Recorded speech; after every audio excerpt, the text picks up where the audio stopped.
तीन भुवन में सारगी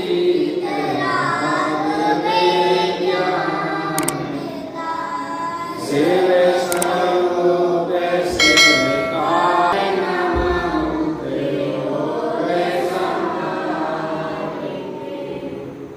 बोलिए श्री गुरु महाराज की। चलिए 8वां चरण। जे पूरब शिव गए जाई अरु आगे ने सो सब महिमा ज्ञान तनी मुनि नाथ कहे हैं।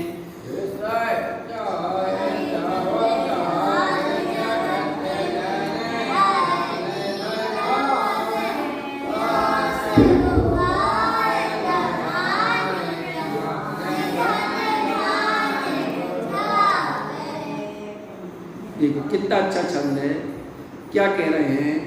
जे पूरब शिव गए जाहि अरु आगे जे हैं।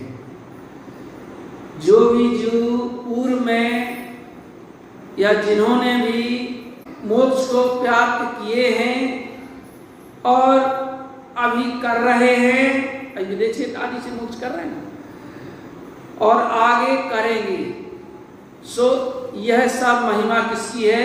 सो सब महिमा ज्ञान करी मुनिनाथ कहे हैं। सो महिमा ये सारी महिमा ज्ञान की है। किन्ने कहा है? मुनिनाथ कहे हैं। मुनियों के नाथ होने का। मुनियों के नाथ कौन है पता? मुनियों के नाथ जिन्हें अनंत भगवान है ना, उनने कही है ये महिमा। भाई ज्ञान की ऐसी महिमा है, इसलिए क्या करना है? ज्ञान प्राप्त करना है, अज्ञानी नहीं रहना। ज्ञान की कीमत है। कल वो बात आई थी कि ये ज्ञान ऐसी चीज है, विद्या ऐसी चीज है कि भाई ना तो इसे कोई चोर चुरा सकता है और ना ही भाई भ्राता इसको बांट सकते हैं, ना राजा हरण कर सकता है। और ये धन ऐसा धन है ना ही इसमें कोई टैक्स लगता है। देखो और धन जिसके पास है तो टैक्स लगता है ना? टैक्स नहीं लगता है। और बताओ ये वो सूत्र है ना, न चोर हार्यम न राज हार्यम न भ्रात भाज्यम न भ्रात भाज्यम न च भारकारी, मतलब कर नहीं लगा सकता राजा। वे करते वर्धति एवं नित्यम विद्या धनम सर्व धन प्रधान। क्या कह रहे हैं? और जितना इसको व्यय करो उतना ही वर्धनम, उतनी और बढ़ती है नित्य। विद्या धन धनम सर्व प्रधानम, इसीलिए विद्या धन सर्व प्रधान धन है। सबसे बड़ा धन है विद्या धन। इसलिए क्या करना चाहिए हमें बताओ? ये हमारे लाल बैठे हुए हैं जी, एक अभी लवी और एक अरहम और बिटियां बैठी हैं। बताओ क्या करना चाहिए? तो हमें है बुद्धि से काम लेना चाहिए और हमें ज्ञान प्राप्त करना चाहिए। हमें क्या करना चाहिए? ज्ञान प्राप्त करना चाहिए, क्योंकि ज्ञान की ऐसी महत्ता है, ज्ञान की ऐसी महिमा है। इसलिए हमें जैसे भी हो हमें ज्ञान प्राप्त करना चाहिए, है ना। हमें खेलने कूदने में इसमें हम अगर ज़्यादा समय अपना लगाते हैं क्या ना, तो खेलेंगे कूदेंगे तो बनेंगे खराब, और पढ़ेंगे लिखेंगे तो बनेंगे नवाब। क्या बनना है? खराब बनना है तो नवाब बनना है। बताओ, नवाब बनना है ना? हाँ तो भैया बताओ, यही बात है। इसलिए ध्यान से पढ़ो। अभी पढ़ लोगे तो बाद में खूब खेल लेना, तो बाकी सब कुछ कर लेना। लेकिन अभी अगर नहीं पढ़ पाए तो पढ़ाई अभी कर सकते हैं, लेकिन पढ़ाई बाद में नहीं हो सकती। धन बाद में कमाया जा सकता है, लेकिन विद्या नहीं। विद्या जितनी अभी बाल अवस्था में, छोटी अवस्था में प्राप्त की जा सकती है, उतनी बड़े अवस्था में नहीं होती। क्योंकि बड़ी अवस्था में विद्या का कोई नियम नहीं कि बड़ी अवस्था में नहीं की सकती, लेकिन जब बड़े हो जाते हैं तो इतनी झंझटें आ जाती हैं। पापा लोगों से पूछो, कितनी झंझटें आ जाती हैं, है ना। तो इसीलिए अभी तुम लोगों को कोई टेंशन नहीं। जो कुछ टेंशन पापा जाने, मम्मी जाने और दीदी जाने। अपन को क्या करना? अपन को तो बढ़िया मम्मी दो हमें भोजन दे दो, नाश्ता दे दो, चाय दे दो और बिस्तर लगा दो और ड्रेस ला दो, फीस चुका दो, सब कुछ तुम जानो, हमको तो कोई मतलब नहीं, हमको तो और तुम ज़्यादा करो तो रोने लगेगी, तो हमारी सेवा करो, है नहीं ऐसा? तुम लोगों की राज है कि नहीं है? तो इस राज का फायदा उठा लो, उस राजा जैसे। याद है क्या था वो राजा, है याद? बता। उस राज्य का नियम था कि वहाँ उस राज्य में 5 साल के लिए ही राजा बनाया जाता था। जब उस राजा का शासन 5 साल का पूरा हुआ करता था तो राज्य के उस तरफ एक नदी थी बड़ी भयंकर, जहाँ पर जलचर जीव रहा करते थे और बहुत बड़ी अटवी थी वहाँ पर, जिसके पीछे बहुत पहाड़ था, बहुत बड़ा पहाड़ था। उस पहाड़ में जंगली जानवर रहते थे। 5 साल के बाद वहाँ पर उसको फेंक दिया जाता था। अब उस राज्य में इस कारण से कोई राज्य करने वाला राजा मिलता नहीं था। अब क्या किया जाए? तो जनता ने ऐसा विचार किया कि भाई राजा की खोज की जाए। राजा की खोज की गई, एक व्यक्ति को उन्होंने चयनित किया और 5 साल के लिए उसे राज पद पर स्थापित कर दिया। वो था बड़ा बुद्धिमान, तो उसने 5 साल के लिए वो राजा बन गया। 5 साल के बाद जो है फिर उसने क्या किया कि 5 साल में शासन तो किया। अन्य राजा तो बनते थे, राजा तो क्या करते थे, वो ये करते थे कि खूब मौज मस्ती करते थे और फिर समय होता था तो उनको उस तरफ फेंक दिया जाता था नदी में और उस जंगल में। तो या तो नदी के जो है जीव उसको मगरमच्छ आदि खा लिया करते थे, या फिर अगर वहाँ से बच भी जाए तो फिर जंगल में जो खूंखार पशु थे, शेर व्याघ्र आदि, वो खा लिया करते थे। लेकिन इसने बड़ा बुद्धिमानी का काम किया। 5 साल राज किया और 5 साल में इसने उस नदी के उस तरफ ऐसा एक राज्य बसाया, सुंदर राज्य बसाया और 5 साल शासन किया। समय पूरा हुआ, इसको उस तरफ फेंक दिया गया। तो वो राजा वहाँ से जो है नदी में फेंका तैर करके, सटवी में गया और अपने जो राज्य बसाया था उसमें पहुँच गया। लो, यानी वो बच गया, उसको वो राज्य मिल गया, जे छूटा तो वो राज्य मिल गया। ये विचार नहीं है। ऐसे ही हमें ये मनुष्य जन्म रूपी ये राज्य मिला हुआ है। तो इस राज्य पा करके अगर हम इसमें कुछ ऐसा ही कुछ कर लें, इसमें हमें अब राज्य बना लेना है। कौन सा राज्य? मोक्ष रूपी राज्य का निर्माण कर लेना है। तो हमें क्या होगा, इससे छूट करके अन्यथा नहीं जाएंगे। तो फिर क्या है, 4 गतियां हैं, है ना, 4 गतियां रूपी नदी और पहाड़ हैं, उसमें डाल दिए जाएंगे अपन। और फिर क्या होगा, वहाँ ऐसे जानवर और ऐसे सब कुछ है कि अपन को खा लेंगे। बताओ, नरकों में देखो पीड़ा, निगोद में देखो, तिरंज गति की पीड़ा देखो, कितनी पीड़ा है। ये पीड़ा नहीं भोगना है तो भाई क्या करना है अपन को, कि अपन को ये करना है कि भाई इन समय रहते हुए हमें ऐसा कुछ करना है कि हमें ये वनस्पतियाँ छूटे और छूटने के बाद हमें उस राज्य की प्राप्ति हो जाए। तब तो इस मनुष्य जीवन को प्राप्त करने की सार्थकता है ना भाई, ये बात है। तो यहाँ ये कह रहे हैं। और देखो विद्या की एक और महत्ता कि विद्या धन उद्यम बिना कहूँ जो पावे कौन, बिना डुलाए ना मिले जो पंखा की कौन। वो मतलब भाव जैसे विद्या धन को अर्जित करना पड़ता है, तो इसको कोई दे नहीं सकता कि हमको भैया दे दे या दीदी दे दे। खुद को प्राप्त करना पड़ता है, खुद को हम प्राप्त करना पड़ेगा। जैसे बगैर पंखा हिलाए हवा मिल सकती है क्या? नहीं मिल सकती। ऐसी विद्या बगैर अर्जन किए मिल नहीं सकती। इसलिए हम विद्या का अर्जन प्रयास पूर्वक करना चाहिए, क्योंकि अच्छी चीज़ों में मन नहीं लगता तो उसको हमको मन लगाना चाहिए। और जब हम लगाने लगेंगे तो क्या होगा, एक जिज्ञासा पैदा होना चाहिए, एक हमारा लक्ष्य होना चाहिए। अगर हमारा लक्ष्य रहता ना फिर जिज्ञासा होती है, और लक्ष्य नहीं रहता तो फिर जिज्ञासा नहीं रहती। भाई हमें हमें 99% लाना है। क्या? अरे 99 क्यों, 100% लाना है हमें। तो 100% लाना है तो हमें वैसा प्रयास करना होगा ना। और अगर हम प्रयास नहीं करेंगे भाई साहब राजा, तो फिर क्या होगा? अगर हम लक्ष्य नहीं बनाएंगे तो ठीक है, पास तो हो जाओगे, लेकिन क्या होगा? पास होने से पर क्या होता है, क्या कीमत है?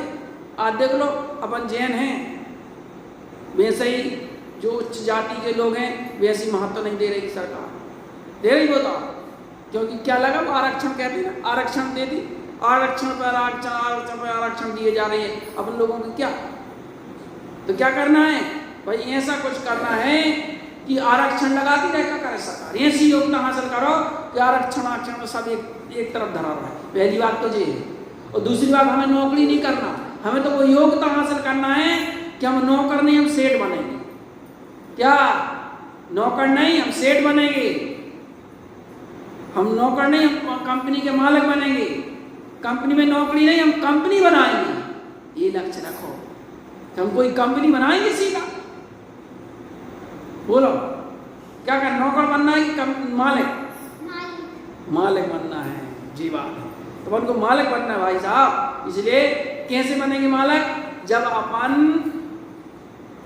पूर्ण मन लगा करके पढ़ाई करेंगे। अपन जैन है, देखो जैन समाज, जैन धर्मावलंबी नौकरी करना नहीं सीखे। पहले से देख लो, पहले की जैन भी देख लो, नौकरी पसंद नहीं थी। देखो अपने पूर्वज अपने घर आने में कितनी नौकरियां आई भी, मना रहे थे चलो नौकरी कर लो, नहीं किया। बोले यार नौकरी नहीं करना क्योंकि अपन सेठ हैं, अपन मालिक बनना पसंद करते हैं, नौकर नहीं। और अपना जैन धर्म यही कहता है, छोटा सा व्यापार कर लो, लेकिन क्या करो, नौकरी मत करो। पराधीनता है, नौकरी नौकरी कहलाती है।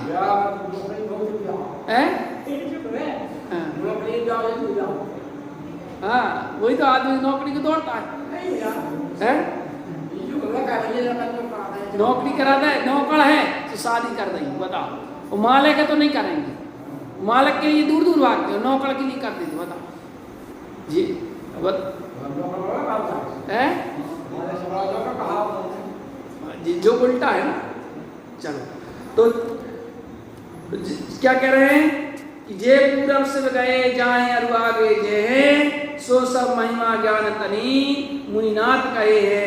विषय चाहे दाह जगत जन अरनि गजावे, तास उपाय आन ज्ञान घन घान बुझा। क्या कह रहे हैं भैया? एक विषयों की चाह रूपी दाह इस जीव को जला रही है। कैसे जला रही है? जैसे कोई पुराना वन हो ना, सूखा वन, पुराना वन हो, तो उसमें आग लग जाए तो कोई उपाय है ना? देखो अमेरिका में लगी थी, अभी देखा था, अमेरिका में लगी थी, तो कितने दिन तक बुझाते रहे। समुद्रों से पानी भर भर वो जहाजें और पानी डालते रहे, लेकिन वो और पेट्रोल का काम करती थी वो। और बताओ, बड़े बड़े जहाज पानी भर रहे हैं और वो पानी डाला जा रहा है, लेकिन फिर भी वो जहाज विचार की बात है ना। देखो तो आग ऐसी होती है, तो उस आग की बात तो ठीक है, विषय चाह, ऐसी विषयों की चाह उससे भी खतरनाक होती है। वो आग तो कदाचित बुझ जाएगी। विषयों की चाह मतलब 5 इंद्रिय है ना, 5 इंद्रिय की विषयों की। भैया कान से अच्छे अच्छा क्या सुनना, अच्छे भजन की जगह गाने सुनना, वो पसंद है ना। और एक एक इंद्रिय के विषय देखो, एक एक इंद्रिय के विषय है, स्पर्श के, रस के, घ्राण के, चक्षु के, कर्ण के, एक एक इंद्रिय के विषय में पढ़ करके जीव अपने प्राण दमा देता। देखो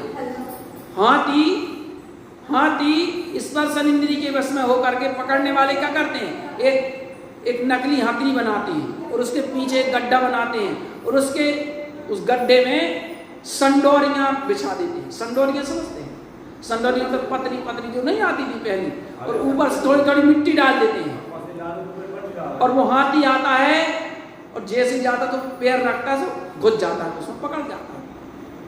मछली बताओ, मछली आगे रसना इंद्री के वशीभूत होकर के और अब कांटे में फंस जाती है।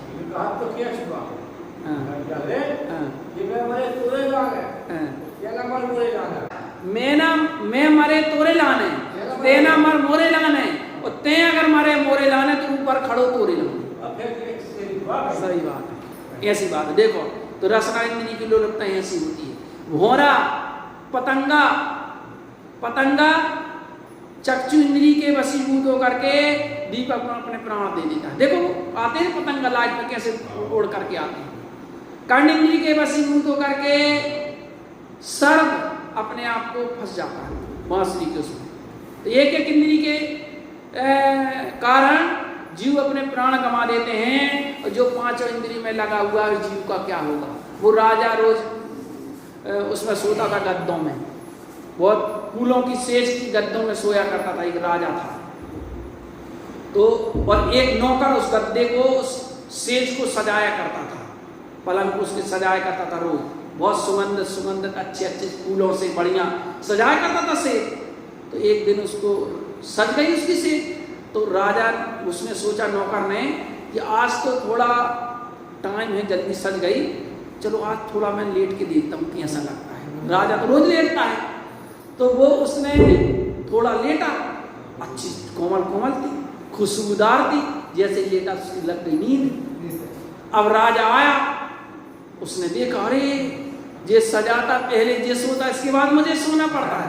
तो उसने उठाया कोड़ा और मारना चालू कर दिया। वो उठा घबरा करके, कोड़ा जो घोड़े के कोड़ा नहीं मारे जाते, वो उठा, अरे अब तो क्या आफत। राजा ने देख लिया, अब वो मारे जा रहा है कोड़े। कुछ समय बाद बहुत कोड़े जब उसको लग गए, कुछ समय बाद वो आंख बंद किया और हंसने लगा, जोर जोर से हंसने लगा। राजा को बड़ा आश्चर्य हुआ, ज्यों मारे ज्यों हंसे, ज्यों मारे ज्यों हंसे। तो राजा पूछता अरे तू हंस क्यों रहा है, तुझे लग नहीं रहा? बोले हुजूर मैं लग तो मुझे रहा है, बहुत तेज दर्द हो रहा है, लेकिन मुझे हंसी इसलिए आ रही है कि मैं एक दिन के लिए, थोड़ी सी समय के लिए आपकी सेज पर क्या सो गया कि मुझे इतने कोड़े पड़े, और आप इतने दिन से इस सेज पर सोते आ रहे हो, तो आपका क्या होगा, मैं इसलिए हंस रहा हूं। गहरा चिंतन था, बहुत गहर चिंता था। विचार करनी, क्या विचारनी बात है कि देखो एक इंद्री के विषय थोड़ा सा सेवन में जीव की ये दशा दुर्दशा होती है ना। और जो बताओ अनादिकाल से सेवन कर रहे हैं विषयों का, उन जीवों का क्या होगा। और अभी भी विरक्ति नहीं आ रही है, तो उन जीवों का क्या होगा। बोलते ना कि बाय लगी के बलाए लगी, मदे मत्ते वायो नरे भूले नर मदे मत्ते वायो नरे भूले गयो है, वृद्ध वाये न बाजे बागे माने विषय विषय खाते अंधाता ने क्यों है। शीशे वायो बागेला सम सीते रहो रे अंतर श्याम अजोही, मानुष भूमोक्ता पाले हारे गमारे तुगार से तोर से यूं। ये कह रहे हैं कि बाय लगी के बलाए लगी, समझ में नहीं आता इस जीव को क्या हो गया। बाय लगी के बलाए लगी, मद मत भयो, सब भूल गए विषयों में, सब भूल गए अपने आप को। वृद्ध भाई ना भजे भगवान, वृद्ध हो गए, उम्र चली गई, फिर भी भगवान का खबर पता नहीं। विषय विषखात अंधातन, विषयों के सेवन में ऐसा अंधा बना हुआ है। विषय विषखात अंधातन क्यों है। श्याम शीश भयो बगलासन से, शीश भी इसका कैसा हो गया, बगले के समान श्वेत हो गया, लेकिन अंतरंग इसका कैसा, वैसे ही काला का काला है। शीश भयो बगलासन से रहो अंतर श्याम जो ही, मानस भू मुक्ता फलहार, ये मनुष्य पर्याय मुक्ता फलहार के समान प्राप्त हुई है। कैसी मुक्ता फलहार है ना, मुक्त फल के हार की को सेवन कर ले तो मोक्ष की प्राप्ति जरूर होती है, ऐसा ही मनुष्य पर्याय है। तो वो तो ध्यान नहीं दे रहा है, क्या होगा इसका। तो भैया विषय चाहे दलदार जगत जनारन जरावे, तास पाए न मान ज्ञान घन घान बुझावे। क्या कह रहे हैं कि भैया कौन सा उपाय है जिससे ये विषयों की चाह को बुझाया जा सकता है। तो ज्ञान घन घान बुझावे, ज्ञान रूपी घनघोर बरसात ही इस इच्छा रूपी पंचेंद्रिय के विषयों की इच्छा रूपी दाय को बुझाने में समर्थ है, बाकी और कोई चीज समर्थ नहीं है। इसलिए क्या करना है, ज्ञान की बरसात करना है, ज्ञान से विचार करना है और ज्ञान से ये अनुभव करते हुए इन पंचेंद्रिय के विषयों की चाह को हमें छोड़ना है, तो हमारा कल्याण का मार्ग बन सकता है। अन्यथा यह अनादिकाल से संसार में परिभ्रमण करते आ रहे हैं और यो ही हमारा अनंत काल तक संसार में परिभ्रमण बना रहेगा। यूँ ही संसार में परिभ्रमण करना ना पड़े, ये अवसर हमें मिला है, क्योंकि अवसर मिला है और अवसर को अगर हम चूक गए तो फिर ये अवसर फिर बार बार आने वाला नहीं है। जैसे बरसात में किसान अगर चूक जाए फसल बोने में तो फिर बता सोचे फिर बाद में मिले तो बुझ सकती है?